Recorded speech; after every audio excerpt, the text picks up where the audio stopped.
Bill, I'd like to ask you a little bit about the local poetry scene.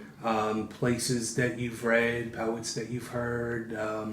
Are you liking what's going on right now in and around the Philadelphia area? I think that there are a lot of great poets who are well kept secrets. You know, people who have no future in poetry, and I include myself in that group of people. But who have a present in poetry. It's very much a part of their lives. And when I hear those kind of voices, you know, and there are a lot of people like that. So I find that I'd rather go to somebody else's reading and read in the open, than do almost anything else on a given evening if I have the choice. I think this scene is vibrant. I don't know how to compare it to 10 years ago. I just don't know. But now I find it as strong as it's ever been. Have you attended or read in areas, like maybe New York or further south, or have you been to other places? Well, I go to my professional conference every year has a what they call a talent show, and I always read poetry in the talent show. So the answer to that question is I've read all over the country, but it's always in that one conference. So if the conference is in California, I read in California. If the conference is in Ohio, or next year it's going to be at Eastern Carolina University, right on the beach of North Carolina.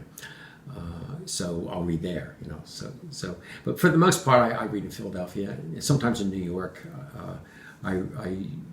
I haven't done it recently, but I used to do a workshop with Maria Gillen and Laura Boss, and that workshop was always really inspirational. And they had me up to read, a couple of times. So, but that's about as far as it goes. There's enough to do in the Philadelphia area. It's really a strong area, I think, for poetry, and especially for community poets. People who are just writing from their own lives, and not necessarily academic poets. I don't have anything against academic poetry, but it's not what I respond to most. And so there are a lot of strong non-academic poets in Philadelphia, and I think that's very attractive. What are some of the venues that you've really enjoyed reading at? I really enjoyed reading at the Roundhouse last April at the Philadelphia Poetry Festival. And I represented the Mad Poets at that. And I showed up and thinking, not knowing what I wanted to read, and I showed up thinking, well, I probably won't read for 40 minutes. I'll just fumble through my poems, between now and then. The minute I get there, Eileen says, "We want you to go first," And so what do I do, And so I got up there in front of everybody, and it was one of these deals where the lights were shining in your eyes, so you couldn't, and the audience was dark, so you couldn't see anybody's face, And so it happened to be my birthday. And so I just sort of spread my arms and said, "Today is my birthday." And everybody cheered. After that happened, I didn't, it didn't matter what I read. And that was one of my favorite times. Like that. I like when I feel accepted, when I feel sort of taken in by the warmth of people, of the audience. I don't know how to explain it exactly, but when I felt that way at Mad Poets a lot when I started reading with them. I feel that way too with Mad Poets. Yeah. So, and you're doing a thing at the Mainline Bookstore with Lisa Barron. Can you talk about that a little bit? Yeah, Main Point Books at Wayne. It used to be a freestanding bookstore run by a couple of they weren't young guys anymore. They wanted to retire, so they sold out to Main Point Books, who've taken over and refurbished the place. And it's turned into a pretty nice reading. Lisa and Joe DeRazio did it last year. Joe opted out, and so Lisa asked me if I would do it with her, and so I have. And we do it once a month on the third Thursday of the month, and we do it September through May, and then we take sort of June, July, and August off. So this next week we'll have Paul Bukovac in, who's really a very interesting poet, and just starting to read out a lot. And, he'll be really quite good.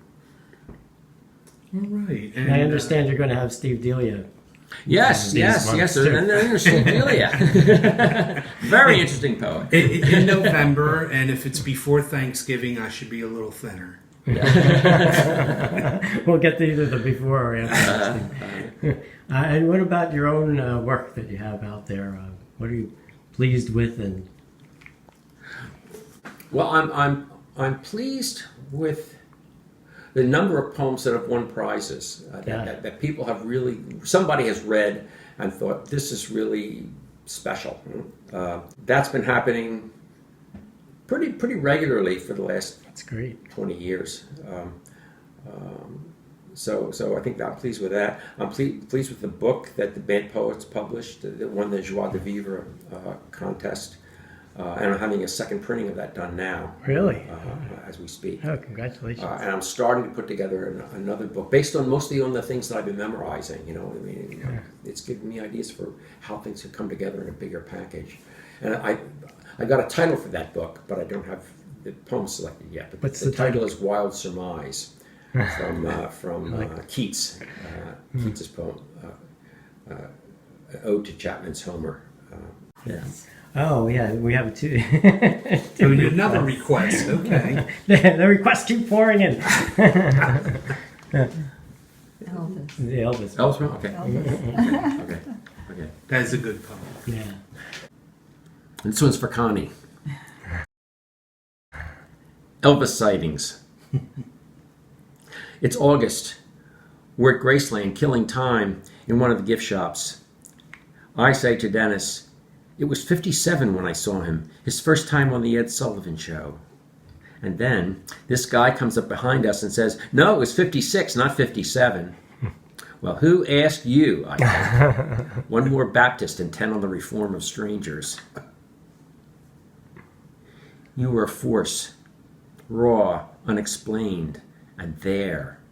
The first spasm of the quake that would shatter everything that needed shaking in my family. I was 10, Mike was 6.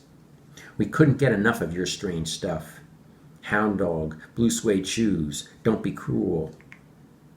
The parents were alarmed.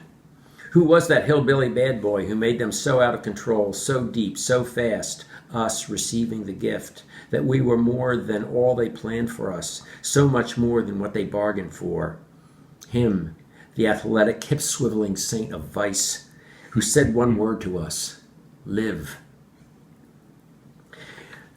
This is the dining room, Priscilla explains through the earphones. It's where Elvis and his friends would gather. I can't imagine him hanging out here, everything so highly polished and unlived in. Priscilla goes on. And this is the jungle room. Elvis went out and bought all the furniture at once. What is it but too much trust to go through life as he did? As if he could swallow all the drugs, sex, and liquor in the world. He never even had to chew. He took life in as it came to him. Don't you ever kiss me once, kiss me twice. But to see the deals cut in one's own day takes a steadier mind than he had. How could he know how the world uses its saints? Stuffed with drugs and put on stage, his danger dissolving along with his physique. He became a Vegas act that we caught from time to time, trying to imitate itself. The amped-up guitars, sequins, mirrors sewn into the tent-like costume, the accumulating rolls of fat.